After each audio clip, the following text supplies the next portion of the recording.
Hola, ¿qué tal? Bienvenidos. En esta ocasión vamos a resolver un ejercicio de mecánica clásica, en específico del tema de colisiones perfectamente elásticas. ¿En qué nivel vamos a encontrar estos ejercicios? Pues bueno, yo pienso que a nivel licenciatura, todas las ingenierías tienen como tronco básico común la materia de mecánica clásica. Entonces, creo que todos los estudiantes de ingeniería tienen que toparse al menos una vez este tipo de ejercicios. Comencemos. Y dice así: dos patinadores en una pista de hielo chocan en una colisión perfectamente elástica. Nos dan la masa del primer patinador M1 de 50 kilogramos. Su velocidad inicial de 8 metros sobre segundo la denotamos BI1.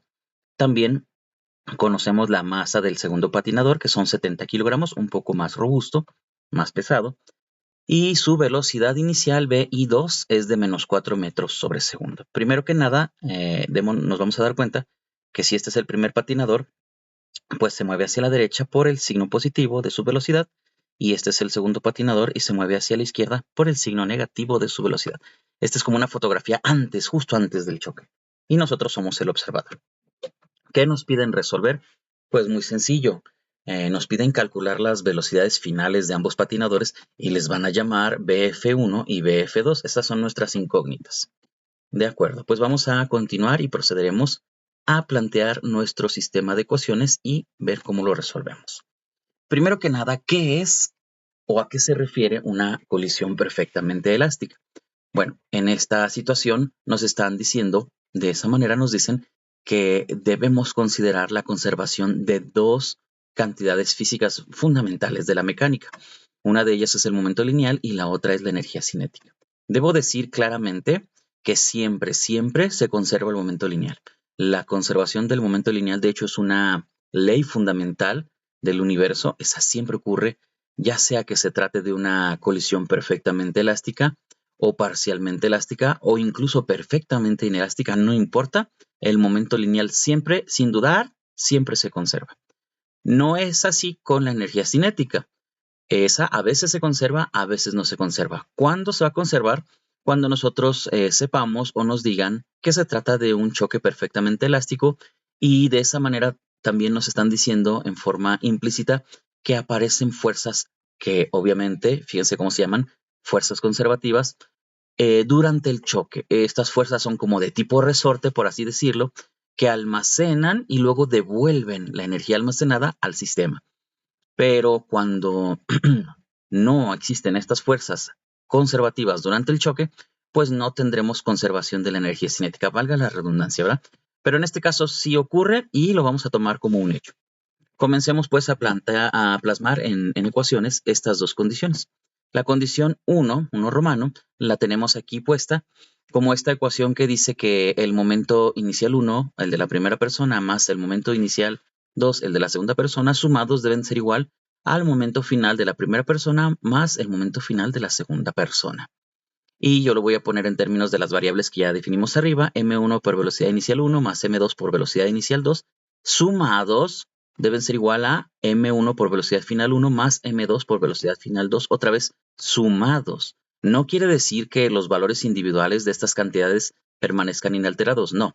Significa que en conjunto la suma de ellos dos se debe conservar.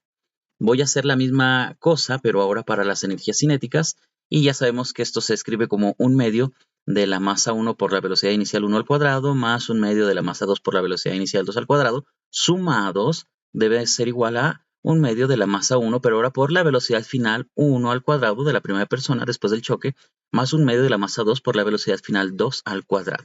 Yo puedo algebraicamente cancelar este un medio porque aparece repetido en los dos lados de la ecuación, es factor común, y me quedo simplemente con esta ecuación de segundo grado para todas mis variables de velocidad. Luego sustituyo los valores que me dieron, la masa del primer patinador, su velocidad inicial, la masa del segundo patinador, su velocidad inicial, hago las operaciones, reacomodo términos y me queda esta ecuación que yo puedo despejar como la ecuación de una recta. ¿Sí? ¿Por qué como la ecuación de una recta? Pues muy sencillo, porque, perdón, borré todo. Porque si yo defino o yo reescribo la velocidad final 2 como una variable y la velocidad final 1 como una variable x, yo puedo simplificar términos y me quedo con la ecuación de una recta, donde esta sería mi y, esta sería mi x, esta es la pendiente y esta es la ordenada al origen. Entonces, de nuevo, le llamé x a la variable velocidad final 1. Es solo un renombre de variables, no pasa nada. Es solo para poder graficar en el plano XY. Luego hago la misma situación, pero ahora para la otra ecuación de conservación de energías cinéticas. Sustituyo la masa del primer patinador, su velocidad inicial al cuadrado. Recuerden que habíamos quitado el 1/2 de todos lados. La masa del segundo patinador, su velocidad inicial al cuadrado, se va el signo. Y aquí pues lo que desconozco, ¿no? Las incógnitas. Vuelvo a reacomodar términos y esto es una ecuación cuadrática o de segundo grado en las variables velocidad final 1 y velocidad final 2. Si yo manipulo esta ecuación, la puedo llevar a la forma de la ecuación de una elipse.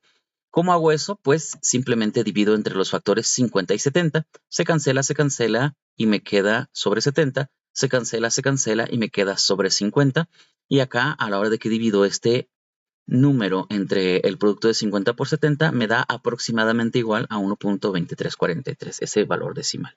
Ya solo me falta sacar raíz y elevar al cuadrado para poder poner el cuadrado de toda esta fracción, ¿sí? Y esta es la forma canónica de una elipse, donde aquí vemos claramente que este es el semieje mayor, este es el semieje menor, y nosotros vamos a tener ahí nuestra ecuación de una elipse.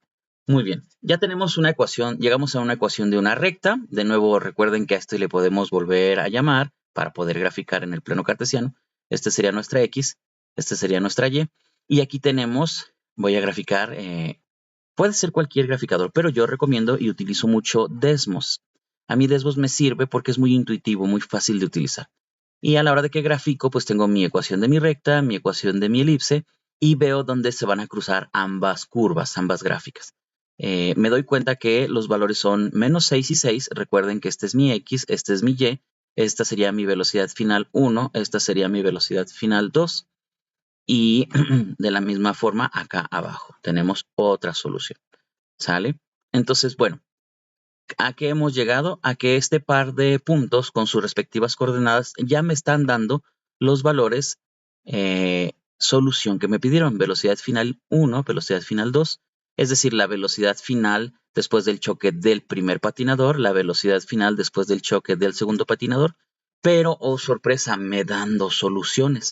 Y aquí es donde viene el momento de reflexión.